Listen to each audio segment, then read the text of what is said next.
Muchas gracias. Acho que eu consigo falar espanhol apenas. Muchas gracias. Então, eu agradeço primeiramente, em nome de toda a Universidade Santo Tomás, ao Dr. José Arles Ares Gomes Arevalo. Devo ter falado tudo errado, mas com quem mantive contato por meios eletrônicos.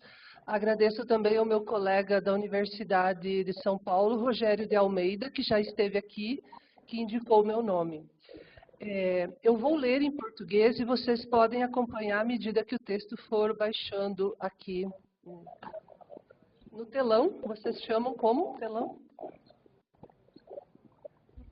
Pantalhas. Vamos aprendendo.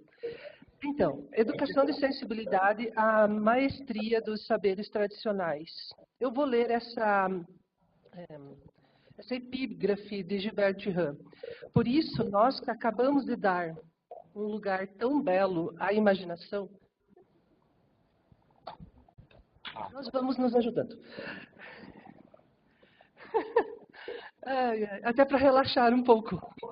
Por isso, nós que acabamos de dar um lugar tão belo à imaginação, pedimos modestamente que se saiba dar lugar à cigarra ao lado do frágil triunfo da formiga. É-nos assim evidente que uma pedagogia da imaginação se impõe ao lado da cultura física e da do raciocínio.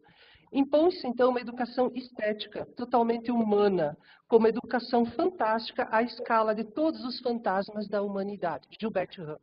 O presente texto é parte do relatório final do projeto de pesquisa Brincar, Arte, Cultura e Educação, registrado na minha universidade e por mim conduzido de abril de 2014 a abril de 2016. Nesse texto, trato do brincar, jogar, hablo do jogar, isso, do brincar numa perspectiva socioantropológica, buscando principalmente o campo teórico da antropologia do imaginário, principalmente nas obras de Gilbert Rym, mas acessado a partir das produções de Marcos Ferreira Santos, que foi meu orientador de doutorado, e Rogério de Almeida. Trata-se de uma modalidade possível de se compreender e agir no âmbito dos processos educativos, sejam eles em termos de autoformação, seja no modelo escolar, a partir de uma razão sensível, do exercício da imaginação, da experimentação poética e valorização do imaginário para lidar com a alteridade sem mecanismos etnocêntricos. Aqui se privilegia o refinamento da sensibilidade através de todos os sentidos: visão, audição, paladar, tato, olfato, intuição, sinestesia. Com a preocupação de interrelacionar ética e estética, num contexto dialógico em que mestre e aprendiz troquem incessantemente de lugar, atualizando o arquétipo do mestre-aprendiz. A antropologia do imaginário fundamenta-se na obra de Gilbert Rym, um dos grandes pensadores do século XX, tendo produzido uma obra vigorosa e duradoura, cujo cerne é a pluralidade constitutiva do homem. Portanto, leva em conta a alteridade e a diferença, a integração dos opostos, insurgindo-se contra todas as reduções totalitárias e unidimensionais. Por essa razão, oferece inestimável contribuição para os estudos da educação. Tendo o campo do imaginário como sustentação, afirmo os campos da arte como iniciação jamais concluída das crianças na criação de si mesmas, em relação com o mundo e com o outro. Compreendo a arte desta forma a partir do que diz Du Bourgel. Remete a um conjunto de elementos. A arte é procura e, consequentemente, recusa da rotina. A arte sacode, através do humor e da ironia, os dados do bom senso, os conformismos, os confortos da vida e do pensamento e os preconceitos enraizados. A arte alimenta-se dos sonhos que se encontram sempre presentes. Ela joga com as palavras e com as imagens, mas num jogo duplo, onde se diluem as fronteiras entre o real e o imaginário, o jogo e o drama, o bom senso e a loucura, o sério e o não sério.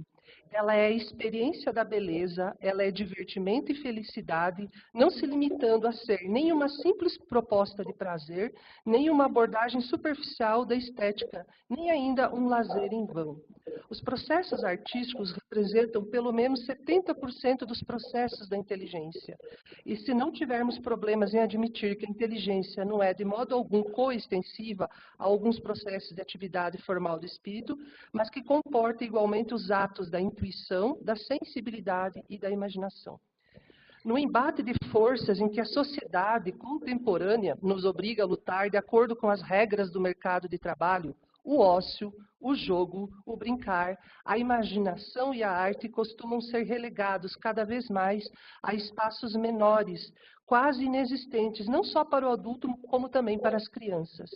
Todo o nosso tempo precisa ser ocupado por algo que produza, que dê resultados, leia-se nesse caso, resultado prático, concreto, objetivo ou econômico. Ao invés de destinar tempo para o brincar livre, muitos pais ocupam as agendas de seus filhos com horas e aulas de judô, de inglês, natação, balé, etc., transformando as vidas das crianças numa maratona em que tem que se apressar o tempo todo para dar conta desses compromissos, desde muito cedo. Não sei se aqui em Colômbia é assim também, para algumas classes sociais. Igualmente, para os adultos, tempos para as atividades de lazer e de vivência estética não são valorizados. Para que as vivamos, precisamos negociar ou talvez fazê-los à margem do estabelecido, do que esperam de nós e de nossos trabalhos. Nem penso no recorte de viver em uma cidade do interior do Brasil. Eu moro no interior do Brasil, muito no interior do Brasil. Mato Grosso é um estado quase na divisa com a Bolívia, onde eu moro. Então, lá nem se pensa em ir a um museu, assistir a uma peça de teatro, a um espetáculo de música, mas igualmente naquilo que nos é acessível, o que a gente pode desfrutar como manifestação de arte. Um filme, ler um livro, estar a conversar com amigos, jogar, brincar, cuidar do corpo com atividades recreativas, esportivas, fazer trabalhos manuais por simples gozo estético, não são atividades que encontram tempo assegurado. É preciso lutar até dentro de nós mesmos para que aceitemos o tempo livre como necessidade vital. Toda essa reflexão aplica-se também ao tempo que as crianças é destinado. Desde que entra na escola, a criança, quando começa, cada vez mais cedo, com alguns meses de vida, muitas vezes por necessidade dos pais atenderem às imposições do mercado de trabalho, enfim, desde que passa a fazer parte desse espaço institucionalizado e de recolhimento, poucas vezes de educação sensível, a criança é submetida à rotina em que o tempo e a disciplina comandam todo o processo. Ela não pode ficar ociosa, costuma-se ouvir. Do chegar ao alimentar-se, as rotinas e cuidados de higiene e alguns trabalhos pedagógicos, sempre o tempo a modular os corpos. Qual o tempo que a criança tem para imaginar e brincar livremente? Quanto do tempo dos espaços da escola é destinado ao brincar? Quanto tempo e espaço a criança tem para ficar livre, aproveitar o tempo que passa do seu jeito, quieta até, apenas observando o que a cerca? Quanto espaço ela tem para ficar bem consigo mesma? Maffezoli, que é um sociólogo francês, vivo, contemporâneo, defende que precisamos compreender a improdutividade como uma necessidade da criança no sentido de que estando livre, possa fazer escolhas. E fazer escolhas nos remete aos exercícios vitais da autonomia e da responsabilidade. Não podemos nos render à imposição produtivista ou pedagógica que a tudo quer controlar, sobretudo quando se pensa no brincar de crianças pequenas. Então, agora eu vou passar a falar um pouquinho do brincar. Na minha língua, essa palavra é muito bonita, muito maior, eu acredito, que o sentido de jogo que vai para a tradução. O que diz Maffezoli do brincar? A própria razão é plural, ela não pode, de modo algum, resumir-se num racionalismo causalista e unívoco. Do Bourdieu vai dizer que a imaginação é um poder demiúrgico. Ela é aquilo através do qual o homem põe o mundo em representação, ali se insere e ali se sente em casa. Por compreender a necessidade das vivências corporais e por sabermos que a criança se desenvolve por meio do brincar, precisamos incorporar a carga semântica do que significa trazer para o corpo essa compreensão do tempo livre para o brincar. Incorporar no sentido do corpo que afronta, que acaricia, que fere e que ama. Uma experiência de religação da pessoa, como a compreendemos aqui, seja ela criança ou adulto. Para Jorge La Rosa, a palavra experiência contempla vários sentidos a partir de sua etimologia. Ela implica as ideias de perigo e travessia. Aquele que faz uma experiência se expõe a atravessar um espaço indeterminado, perigoso até, exatamente porque não controla todas as variáveis nem todos os eventos que possam acontecer enquanto passa por ou se expõe a essa travessia. Como um pirata, de onde também provém a palavra experiência, pelo radical peri, por exemplo, que corre riscos por andar à margem da lei, no entanto, se expõe ao mar e suas ameaças, vulnerabilidades e perigos, afronta e luta por sair vitorioso. Nem sempre, é certo, o pirata logra êxito, nem quem ou aquele que tudo pretende controlar. Ainda para o autor, a experiência é o lugar de quem padece ou sofre algo, de alguém apaixonado, um sujeito que se submete a algo definido por sua vontade e que, por isso, sofre uma transformação. Paixão pode referir-se a vários sentidos e que por isso que interessa aqui Paixão pode referir-se a vários sentidos, mas o que nos interessa aqui é que a pessoa aceita e assume o risco de algo que está fora dela, que ela não controla, mas que de alguma forma a submete. A criança, quando brinca, joga com a paixão. É isso que eu quero dizer. Diz o La Rosa, a paixão funda, sobretudo, uma liberdade dependente, determinada, vinculada, obrigada, inclusa, fundada não nela mesma, mas numa aceitação primeira de algo que está fora de mim, de algo que não sou eu e que, por isso, justamente, é capaz de me apaixonar. Vou pular este parágrafo, então, assim, exponer, vou para outro parágrafo. O brincar apresenta-se... O brincar apresenta-se como um campo de experiências plurais que enraiza a criança e lhe permite estar e expandir no mundo pelas tantas trocas que essa atividade comporta. O brincar exercita o poder da imaginação, de escolher, de decidir, de mudar objetos de funções e de lugar, mas é também potência que leva a criança a participar do mundo, revelando-se e desvelando sentidos diversos de si. A potência de crianças que sobem em árvores e colunas de ferro, por exemplo. É possível ver os braços e pernas e pulsos e mãos fazendo força para se manter, segurar o peso do corpo e, ao mesmo tempo, ascender na superfície, para em seguida usar a mesma força para descer, escorregando, mas igualmente sustentando-se. Crianças que fazem isso são livres, não têm medo de se entregar a uma situação que é transgressora e desafiante, mas que elas enfrentam com seus corpos. Essas experiências potentes preparam para outras travessias na vida adulta, pois ficam vestígios dessa coragem na memória corporal. Outro exemplo, a potência de crianças que empurram e ganham muita velocidade com carrinhos, bicicletas, motocas. Carrinho de rolimã, conhecem? Conhece? Tem aqui? Desce correndo nas ladeiras, né? Sim, são crianças que nos dão indícios de uma necessidade e, ao mesmo tempo, de uma coragem de se pôr em movimento com força, rapidez e agilidade e revelam, por esses excessos, suas intensidades existenciais. E há aquelas que brincam sossegadamente, mas quem sabe a que mergulhos profundos se lançam em suas imaginações. Compreende-se, portanto, o que é a imaginação para Du Bourget, um autor que me sustenta aqui. Não poderia ser uma qualquer faculdade psicológica secundária. Ela não é nem um auxiliar mais ou menos suspeito da razão, nem insignificante lazer ou repouso estetizante do objetivo sujeito da lógica ou da razão experimental. Nenhum prefácio longínquo, comovente, infantil do pensamento positivo. Ela é a rainha das faculdades. William Blake, poeta inglês, diz: tudo que hoje existe, outrora foi imaginado. É isso, ela é a rainha. Este auditório, este texto, tudo antes foi imaginado. Não sei se acho que a gente imagina muito com o coração também. faculdade fundamental, irredutível e eminentemente poder humano de retomar em conta o universo numa forma outra, de o representar e recriar como totalidade, unidade, como espelho do homem, homem ampliado, testemunho do sentido, imagem complexa da dramática humana, metáfora generalizada dos deuses. Os deuses criam, e nós, pela imaginação, nos tornamos deuses ao criar também. Melhores ou piores que definem as coordenadas das nossas nostalgias e os emblemas de nossa realidade. A imaginação é sinal distintivo do homem, ou por outras palavras, do próprio poder e da audácia em instituir a similitude do qual as figuras do homem, do mundo e dos deuses se intercambiam. Todos os movimentos vigorosos, quanto os contemplativos, são manifestações de potências singulares das crianças e, como educadores, é fundamental reconhecer suas legitimidades antropológicas.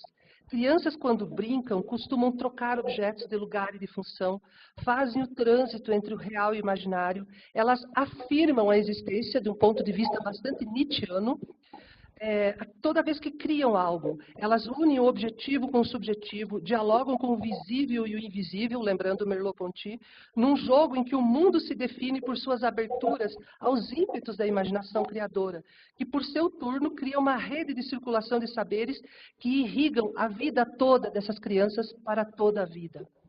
Nessa experiência de brincar para a criança, o mundo deixa de ser algo pronto, acabado e opaco para se tornar um cosmos pulsante, vivo e orgânico, criado e articulado pelos seus desejos, que ela domina, mesmo que por breves instantes, pois interfere numa ordem já dada.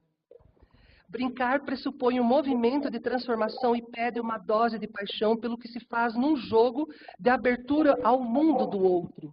É uma espécie de aventura que tem a ver com a paixão amorosa, uma certa errância que não está de acordo com o controle produtivo de ter que aprender algo, sabendo-se, entretanto, que sempre se aprende algo. Vou pular essa parte, a criança aprende isso. A criança aprende, o mundo apreende, põe para dentro de si, apreende mesmo, o mundo brincando. Vive dessa maneira um outro tempo. Não é o tempo da rotina, do cronos ou do produtivismo. Não é o tempo pedagógico do ter que aprender algo com objetivos, estratégias pré-definidas. Brincar expõe a criança a viver o tempo eterno, o kairos, uma entrega àquilo que é naturalmente vivido e que dá intensidade ao presente como algo orgânico e amoroso. Um tempo poético, em que participa do tempo cíclico como um instante divino. Vou citar Mafezoli. Esse gozo do tempo que passa não é necessariamente verbalizado, ele é naturalmente vivido de uma maneira quase intencional, mas ele impregna fortemente uma poderosa sabedoria popular que, mesmo batizada, permanece necessariamente pagã. O mundo eterno não tem não tem qualquer necessidade de esforço nem de qualquer fantasma produtivo. Ele remete ao quietismo existencial. As crianças, quando brincam, em geral, no Brasil, se diz que elas estão fazendo arte. Quando elas estão quietas, estão fazendo arte. Quietismo existencial. Para nós, pedagogos, tem sido bastante difícil compreender esse tempo do brincar da criança. Temos dificuldade de deixar tempo para que a criança experimente esse quietismo existencial. Cada vez mais cedo as colocamos em escolas e esperamos que aprendam algo. Nesse aprender, muitas vezes, está implícita apenas uma compreensão da imposição de tarefas ligadas, atividades à escrita e apenas ao racional, atividades de pintar, exercícios mecânicos e abstratos. Queremos, como adultos, de todas as formas, oferecer algo para ela fazer. O problema é que esse fazer limita as atividades no papel, quando há um universo sensorial a ser explorado pelo corpo inteiro e pelo movimento da criança. Dessa forma, vamos sufocando o ser criativo que existe em potência em toda criança. Das mais calmas às mais agitadas, elas têm o direito e a necessidade, inclusive assegurada nos documentos com Declaração dos Direitos da ONU. Observar é também uma forma de aprender. É preciso que nós, como pedagogos, compreendamos essa necessidade vital da criança de ter tempo para si, até para nós. E nesse tempo para si pressupõe uma decisão, escolher algo que ela deseja fazer. É um exercício de autonomia que se faz no presente, mas que deixa vestígios na memória corporal para futuras escolhas. Nessa espécie de movimento errante, perambulando, a criança vai perceber o que está à sua volta como o mundo que se apresenta a ela e escolher o que fazer. Se tem uma árvore no quintal, ela terá que decidir explorá-la, tentar subir ou apenas ficar à sombra, observando um pássaro ou simplesmente o movimento do vento nas folhas. Quem sabe encontrar um outro pequeno animal, uma formiga, um calango, uma joaninha. O que compreendi ao observar crianças entre 8 meses e 3 anos brincando, no tempo da pesquisa, minha tese de doutorado se fez em São Paulo, na universidade, pesquisei uma escola chamada TEARTE, não tem sala de aula, abriga 80 crianças que brincam, apenas brincam. Tem aula de letrinha 3 vezes por semana, meia hora de aula de letrinha e elas saem lendo. É para a gente pensar que esse sufoco de atividade racional mata a criança. Então, o que compreendi observar crianças entre 8 meses e 3 anos brincando ao tempo da pesquisa é que há crianças que precisam caminhar, subir, descer escada, explorar o ambiente, sentar, olhar, observar, parar, escutar, entrar e sair dos diferentes espaços a que tem acesso, perguntar ou silenciar, até compreender o que ela deseja. Há aquelas que permanecem longo tempo paradas, quietas, escutando, observando, vivendo do seu jeito o seu tempo. Há outras que se movimentam muito, correm, perguntam muito, ou permanecem em movimento constante, não importa. Essas crianças também estão aprendendo o mundo do jeito delas, no ritmo que o corpo e o ser inteiro daquelas crianças precisam. O que faz o adulto diante dessas diversidade de crianças ou modos de existir? Ele percebe, ele observa, respeita e, se for o caso, oferece, escuta, responde, acolhe, dirige. Tudo depende da sensibilidade desse adulto para perceber e compreender o que cada criança pede. Há necessidade de uma conexão sensível que não passa por ordenamento apenas do que é racional. Esses movimentos, aparentemente banais, subir, descer, parar, olhar, precisam ser compreendidos pelo adulto como essenciais ao desenvolvimento da criança. Eu pude observar crianças muito calmas ficar longo tempo colocando pedrinhas dentro de uma garrafa, como essa. Outra fazendo bolinhos de areia numa mureta, por um tempo que para mim pareceu longo. Não era um tempo medível, era o tempo da vida daquela criança, que ela escolheu livremente para viver aquilo. Esse tempo é o tempo eterno, do qual nos lembrou uma Fesolia anteriormente. Essas crianças que observei não foram interrompidas pelas ordens ou comandos adultos. Vamos todos brincar de roda, ou vamos todos desenhar. Não. Elas foram respeitadas no direito de ficar fazendo o que desejavam fazer, no tempo e no ritmo delas. E eu aprendi a observar aquelas crianças a importância de ter tempo livre, a importância de escolher o que fazer e a respeitar esses tempos e escolhas. Eram exercícios de autonomia que se ofereciam àquelas crianças bem pequenas e elas o exerciam com dignidade. Essas observações me permitiram escrever e pensar sobre o quanto precisamos valorizar o brincar livre no trato diário com crianças em creches, pré-escolas e escolas.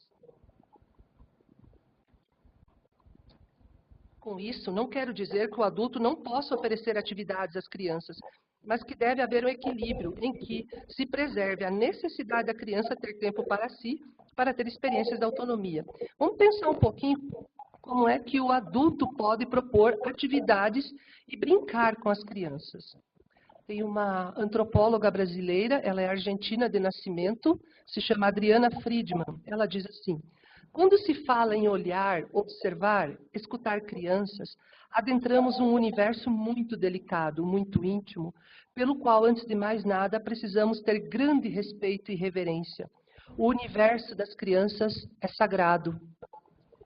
E, nesse sentido, são necessárias muita delicadeza e a humildade de verdadeiramente nos curvarmos e pedir licença para adentrar os espaços sagrados infantis.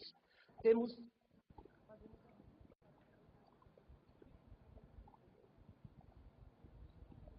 Imaginemos um espaço onde brincam cerca de 70 crianças entre as idades de 8 meses e 6 anos. Um quintal ampliado.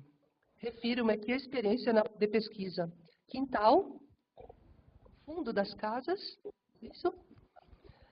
Ladeiras, 3 casinhas, uma pistinha para andar de motoca, um campinho para brincadeiras grupais, um tanque de areia, calçadas, corredores, um salão, um galinheiro, enfim, um espaço apropriado para viver. O professor pode colocar sobre uma mesa alguns utensílios apropriados para brincar com argila. Outro professor oferece lápis de cor e giz de cera.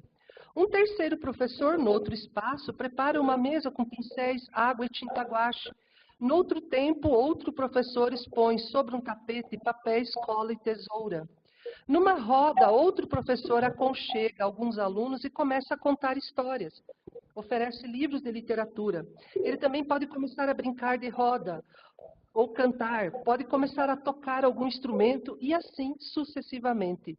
O que quero dizer com todas essas opções é que o professor é aquele que expõe os materiais e espera que aquelas crianças que desejarem fazer aquela atividade se aproximem. Elas podem chegar e sair a qualquer momento, podem permanecer muito ou pouco tempo, podem transitar de uma para outra atividade oferecida pelos adultos.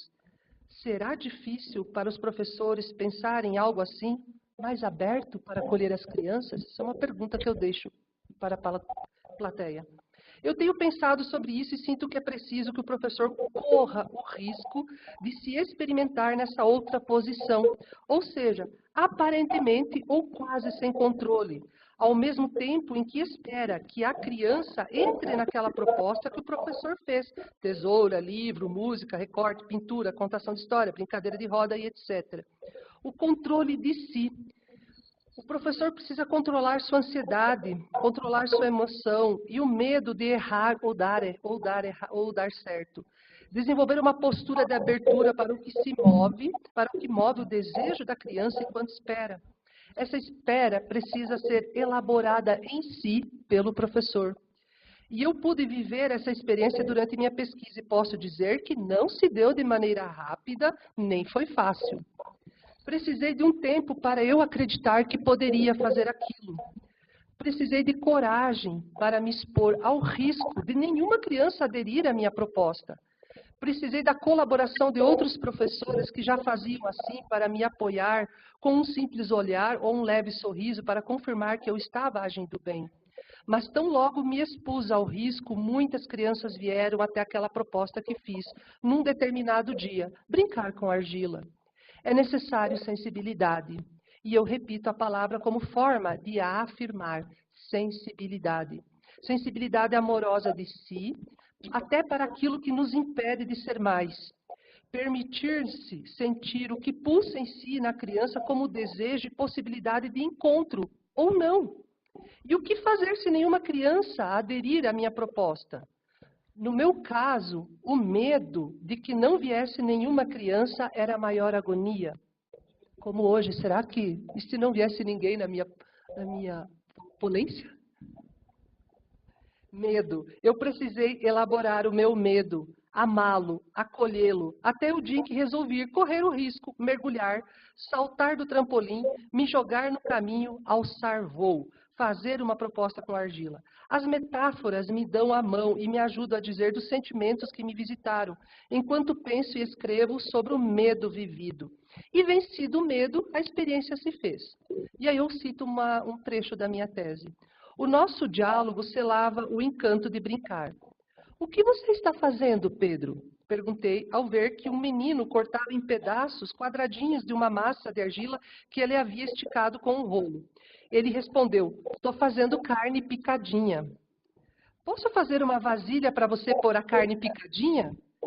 Ele apenas balançou a cabeça afirmativamente e eu me pus a modelar uma vasilha de barro para colher aquela carne. Era uma metáfora de que eu me tornava receptiva àquelas crianças e seus aprendizados, ou eram elas que me recebiam com seus brincares? Era realmente um ritual cerimonioso, simples e complexo, de ser aprendiz pesquisadora, aprendiz professora, aprendiz humana, nesse trajeto entre as minhas intimações e as emanações desse meio educativo. Essa vivência de uma educação de sensibilidade ancora-se numa razão sensível, lembrando, como a Fezoli, que há uma pluralidade de razões e que é da conjunção das mesmas que nasce esse surreal que é a existência. Vou citar aqui Ferreira Santos, Marcos Ferreira Santos, amigo do Rogério de Almeida, muito amigo, parceiros de produção, que diz o seguinte: configura a experiência estética do estar no mundo e suas imagens e símbolos na busca constante de constituir sentido à existência. Isto é educação de sensibilidade, dar sentido à existência. Sendo uma existência tríplice, ser com o outro no mundo. O mundo, o humano, necessita expressar sua pertença e seu estranhamento através de formas simbólicas, as quais nos ensina o mestre Ernest Cassirer, não são o mito, a religião, a linguagem, a história, a ciência, a arte. A produção artística é exatamente o meio pelo qual a criação é colocada como questão ontológica para o humano.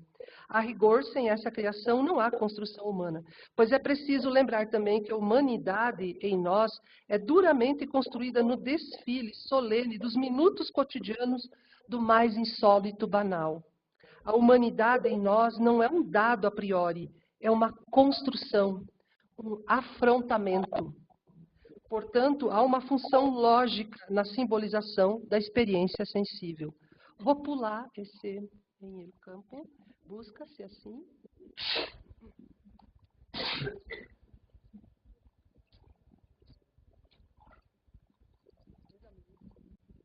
Busca-se assim o sentido da jornada interpretativa defendida por Marcos Ferreira Santos, ou seja, a pessoa como ponto de tensão na construção cotidiana de sua humanitas, que pode também ser entendida como perspectiva autobiográfica, citando esses autores, pois mobiliza os sentidos e significados que permitem às pessoas integrar e compreender o vivido. Para atingir esse objetivo, costumo solicitar aos meus alunos memoriais no início de seus trabalhos, com a intenção de que busquem em suas memórias como, onde, de que, com que e com quem brincaram. Enfim, que lembranças ainda vivem em si, no professor, sobre suas primeiras experiências no mundo mediadas pelo brincar. Esse itinerário pode ser lido como trajeto antropológico em Gilbert Durand, que assim diz: a incessante troca que existe ao nível do imaginário entre as pulsões subjetivas e assimiladoras e as intimações objetivas que emanam do meio cósmico social. Guimarães Rosa é um grande escritor brasileiro, dezenas de livros escritos. Ele trata da palavra travessia, né? Eu mesma, quando pesquisei, tratei essa jornada de se entender como escrevivendo. Foi escrevendo o vivido, não é? Numa narrativa autobiográfica que refletia. Friedrich Nietzsche, ele vai tratar essa divisa da educação de torna-te aquilo que tu és. Então, é esse o esforço, tornar-se aquilo que se é. Esse movimento de levar as estudantes de pedagogia ao resgate de suas memórias faz com que percebam que elas brincaram, restitui na memória de adultas aquelas sensações que experimentaram, o quanto foi agradável e desafiante brincar, e assim, acredita-se, tornam-se aptas a valorizar o brincar das crianças com as quais irão trabalhar, seja na educação infantil ou nos anos iniciais. Eu vou pular essa parte da literatura. Eu sempre estava falando para o Dr. José, agora há pouco, me entendem? Não sei tratar a condição humana sem o suporte da literatura. Preciso sempre dar a mão para a literatura. Eu vou pular essa parte toda para não cansá-los tanto, porque é difícil ficar ouvindo. Vou pular o aprendizado da mestria. Como que se aprende a ser mestre? A gente, nas faculdades de pedagogia, ensina a ser professor. Como que se aprende a ser mestre? Citando Ferreira Santos. Trata-se de uma contribuição ao processo de reencantamento do mundo como um processo de iniciação mítica, onde o engendramento de mestres, no sentido de Gusdorff, Jorge Gusdorff, um autor que é lido aqui, Professores para quê? Conhecem? se dá na retomada do caminho mítico para a mestria. Não é a assunção do caminho do mestre, mas percepção e apropriação de seu próprio caminho para a mestria. Não está no currículo escolar, mas na presença humana de um iniciador da cultura. O programa é pretexto para o encontro, silencioso encontro de diálogos abissais. O que pode o professor, eu trato nessa parte que pulei, das crianças abandonadas, a partir do filme Numa Escola em Havana, conhecem? É um filme. Então, eu trato da criança abandonada. O que pode o professor, diante do abandono, do desamparo, violência social e pessoal, senão ser humano, acolher no tempo e no espaço em que está com a criança, sendo um educador sensível, alguém que está ali para apresentar a vida, um mestre como aponta Gusdorff, como aquele que se compromete com o significado permanente da condição humana em toda a sua pluralidade. Nesse sentido, é digno de nota o papel do mestre que desempenha a professora Carmela no filme Numa Escola em Havana. Vou ler a nota.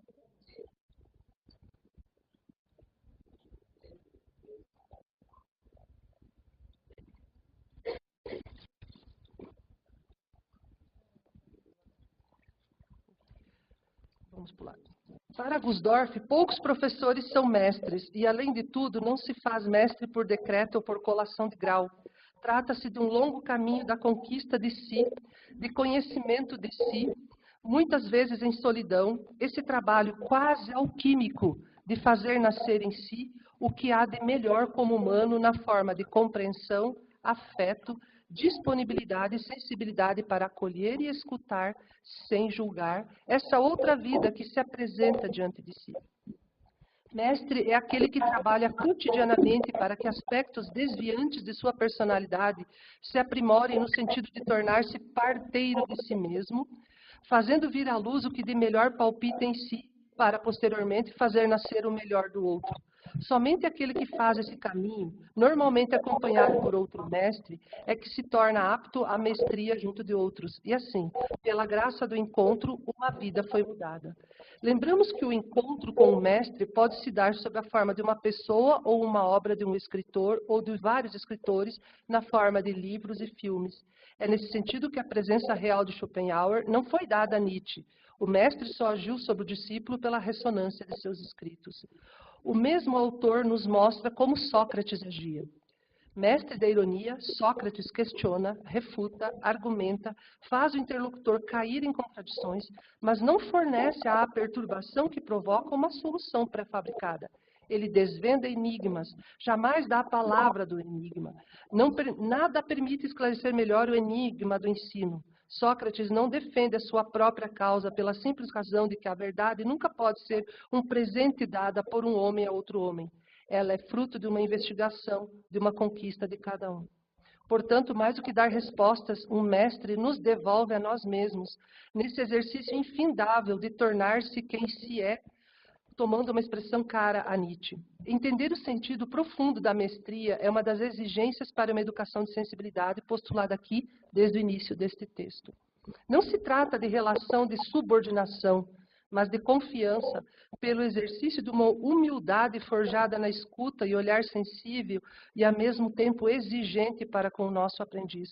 Diante de um mestre, sentimos que devemos prestar atenção e respeito, não porque ele nos pede, mas porque o testemunho de sua existência aparece diante de nós, há uma espécie de dignidade que sobressai em todos os seus gestos e atitudes. A força do mestre é uma responsabilidade assumida, primeiramente responsabilidade assumida para com os outros, pois o mestre descobre que ele tem responsabilidade de alma.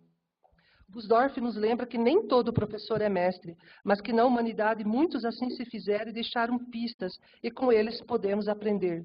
Uma lenta iniciação marcada por ritos de passagem cada vez mais temíveis, fez de Michelangelo um mestre, como de Bach ou Mozart, de Mallarmé, de Hilke ou de Descartes. Cada um daqueles cujo exemplo se impõe aos homens teve antes de aprender, mas por caminhos que nada têm a ver com a progressão regular dos itinerários da escola, do aprendizado e da universidade. Somente aquele que tudo obteve de si mesmo poderá exigir muito dos outros. O obstáculo entre cada um e si mesmo, essa resistência e essa recusa, essa incessante fuga de uma natureza sempre rebelde à perfeição. Esse caminho de mestria é quase sempre trilhado sob fortes angústias, impaciência e dúvidas. Quase sempre o mestre não está satisfeito, e é justamente essa insatisfação com o que faz que o move ao constante aprimoramento, tanto da obra quanto de si. Ele quer mais, ele sabe que pode mais, ele exige de si algo a mais, e assim, nessa inquietação, vai avançando rumo à conquista cada vez maior de si. Trata-se de um exercício muitas vezes solitário e humilde, de lutas cotidianas contra o tédio, a preguiça, o medo e a imperfeição. No filme mencionado, Numa Escola em Havana, que eu recomendo, percebemos claramente o envolvimento de Carmela, uma professora, para com seu rebelde aluno Chala. Ela o procurava quando ele estava em dificuldade, o escutava, pedia que lhe prestasse pequenos serviços, mas também o orientava, aconselhava, era exigente e amorosa ao mesmo tempo. Exemplifica a justa medida de uma razão sensível, o fundamento de uma educação de sensibilidade. Mas há outras experiências de construção da maestria. Capoeira, conhecem? Que bom! Yeah. Vou falar de algo que sabem. Ai, ai, que bom. Lindo jogo da capoeira, né, dos afrodescendentes. A capoeira como um exemplo de mestria e educação de sensibilidade. Cito Ferreira Santos. Aguçando a sensibilidade de nossos alunos numa clara tentativa de elisão dos etnocentrismos, onde a diferença e a alteridade sejam valores solidários, minimizando o preconceito e a intolerância, esta educação de sensibilidade, numa prática crepuscular, no sentido do que vimos tratando, circularia imagens, lembranças, sob o pretexto de conteúdos programáticos do conteúdo escolar.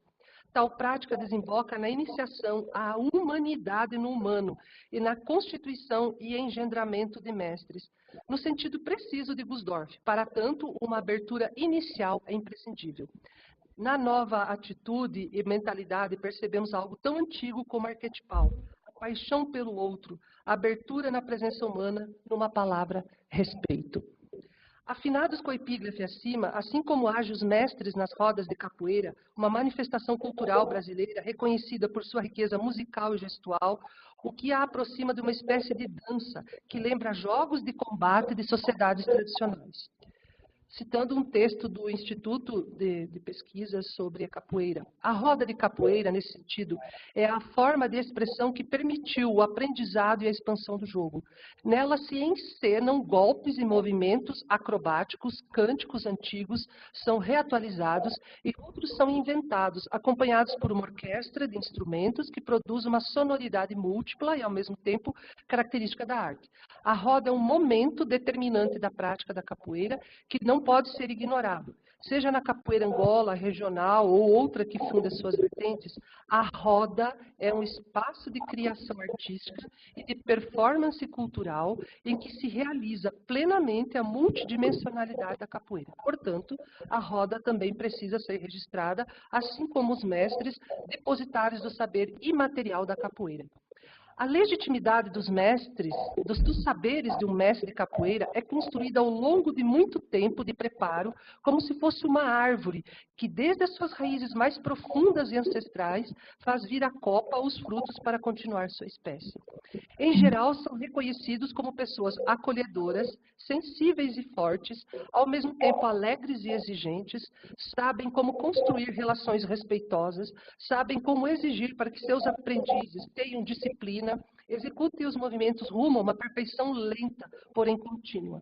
Costumam ser calmos, têm uma postura corporal digna e de autoconfiança. Sabem respeitar, ao mesmo tempo que exigem os limites e os ritmos apropriados a cada um dos alunos. Outro ensinamento forte dos mestres é o aprendizado em roda, portanto, no coletivo. Os mestres ensinam entrando na roda, jogando do seu jeito, mas também ensinam na medida em que permitem a observação de todos, pois uma vez que se entra na roda, a pessoa faz a sua apresentação para os demais, e assim, todos têm oportunidade de aprender. Há dessa forma uma circularidade de saberes corporais, experimentados na comunhão de cantos, movimentos, ritmos, força, habilidade, ginga, astúcia, para desviar-se, recuar, abaixar, erguer-se, enfim, uma série de aprendizagens que, brincando, ensinam atitudes diante da vida. Normalmente, os movimentos da capoeira atingem 3 dimensões, aqueles mais rente ao chão, outros ao nível da cintura ou meio do corpo, chegando até os movimentos mais amplos e altos. O mestre proporciona esses aprendizados por meio da experiência corporal. Não é verborragia, como aqui faço agora. Não é. É vivência comunitária, portanto, uma construção social e humana antropológica. Eles são considerados como mestres da cultura popular, segundo Paiva, pois ensinam por meio de práticas manuais, corporais e espirituais, ou seja, ensinam por meio da experiência, de que tratei anteriormente. Por deterem conhecimentos comprovados sobre o que ensinam, são referências nos lugares onde vivem e atuam. Por suas ações e interações, acabam por ser reconhecidos, legitimados e valorizados. Eu fiz um texto com um amigo sobre capoeira popular, mas tem outra dimensão. Mas a outra dimensão no trabalho com capoeira que podemos aprender com os mestres. Está terminando, gente. Eles ensinam cantando. Cada canto de capoeira é como se fosse uma pequena semente de sabedoria popular. Os cantos populares são gotas de sabedoria que nos inundam de algo que, por vezes, na hora que a gente os recita, ouve ou recebe, não nos damos conta de que ali um mensageiro deixa seu recado. Eu não sou daqui, marinheiro só, eu sou da Bahia, marinheiro só. É um canto. Eu vi mamãe Oxum na cachoeira, sentada na beira do rio, colhendo lírio, lírio, lê, colhendo lírio, lírio, lá. E aí vai, né? Não sou eu quem me navega o mar. Sai, sai, sai, ó piaba, piaba é um peixe. Sai da lagoa, e coroa santa, abre essa porta para a felicidade entrar. Onde está Margarida, olê, olê, olá. Conhecem? Onde está Margarida, olê, olê, olá. Ela está em seu castelo, olê, olê, olá. É uma brincadeira de roda, que também é cantada na capoeira. Percebe-se o que se está cantando? Tem que sair do castelo, tirar as pedras para que a flor desabroche. Trata-se, portanto, de cantos iniciáticos. Cantam como se deve fazer para ter acesso ao centro de si. A maioria das pessoas ouve e não escuta. Mas um dia, de repente, a pessoa ouve os ensinamentos naquelas cantigas aparentemente insanas. Que tem a ver a piaba sair da lagoa, afinal? Simbolicamente, podemos escutar que a pessoa tem que sair do lugar conhecido para deixar a felicidade entrar, fazer um outro caminho ou ter novas experiências, quem sabe. Ou que é preciso tirar uma pedra da vergonha, outra do medo, outra da incerteza ou da angústia, para que apareça a margarida, simbolizada por uma flor ou realização de si. Rítmica e repetidamente esses cantos vão sendo entoados e então chega um momento em que a escuta faz sentido e o canto passa a ter poder. Ele continua o caminho da iniciação, como se aquele ou aquelas que cantam estivessem preparando o terreno aos poucos e com a suavidade de uma canção para uma revelação que ainda virá. Gilberto de Rus cita uma passagem de Tchek e traduz as vivências com os cantos que aqui expresso e que se pode observar nas vivências de capoeira. A música opera um milagre. Acho lindo. Por mim diria só isso para vocês. A música opera o milagre de tocar em nós o núcleo mais secreto, o ponto de enraizamento de todas as recordações, e de fazer dele, por um instante, o centro do mundo feérico, o mundo das fadas. Né? Comparável às sementes enfeitiçadas, os sons ganham raízes em nós, Com uma rapidez mágica, no abrir e fechar de olhos, sentimos o murmúrio de um bosque semeado de flores maravilhosas. Nessa prática multifacetada que é a capoeira, como expressão de uma educação de sensibilidade em que trabalha dimensões corporais, éticas e estéticas, também se afirma seu caráter de iniciação pela via do canto. Vou pular essa parte do Guimarães Rosa, porque eu pulei lá atrás. No Brasil, só o último parágrafo.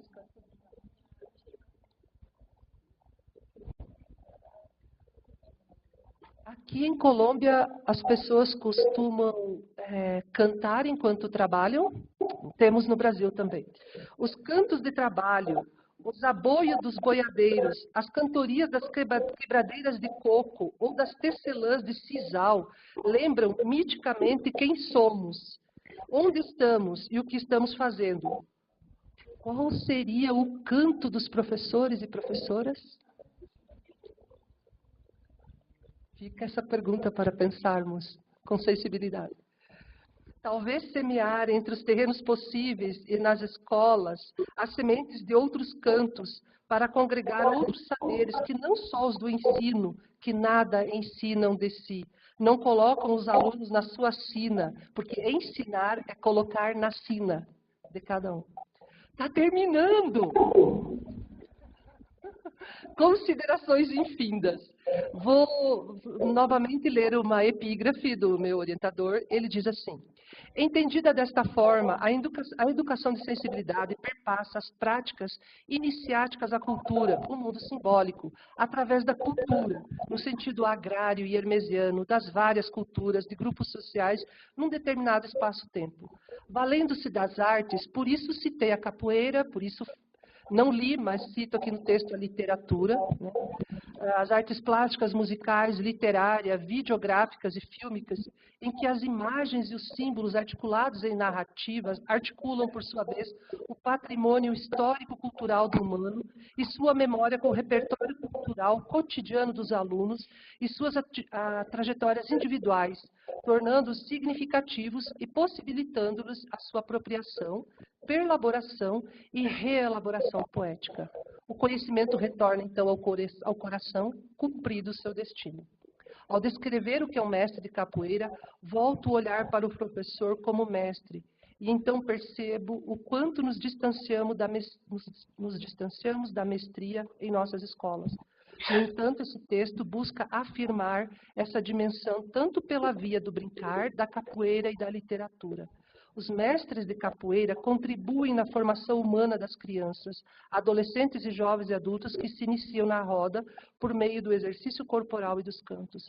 A literatura, ao trazer dimensões do humano, nos possibilita experimentar sentimentos de compaixão e compreensão às tantas formas de que se reveste a existência.